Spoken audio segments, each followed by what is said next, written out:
Now, people are coming into Florida from the New York tri-state area. They're trying to get screened at airports and ordered to self-isolate as the governor aims to stop the spread of the virus. And Local 10's Terrell Fournier is live now with what that process will look like for passengers. Let's go to Terrell. Well, this mandatory order just may have caught some airline passengers off guard here at FLL, but violating this new rule could land you in jail.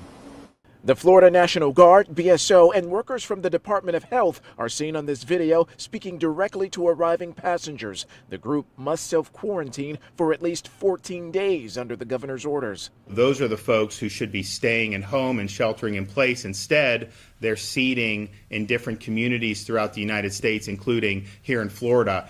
The airplanes are not flying at capacity, but they are carrying people who hail from what's quickly turning into the nation's epicenter of the coronavirus crisis. More than 25,000 cases in New York and growing. You may have been exposed before you left New York. And I think, like Governor DeSantis has put out today, everybody who was in New York should be self-quarantining for the next 14 days to ensure that the virus doesn't spread to others.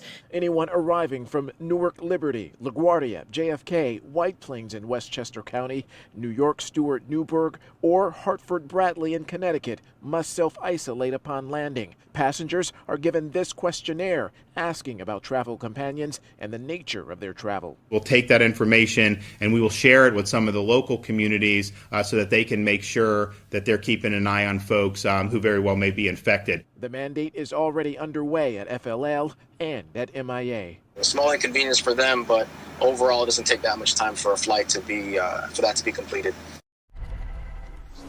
So police could be knocking on doors to do unannounced checks. Violators, again, could face a fine of up to $500 or that jail sentence, which is up to 6 months.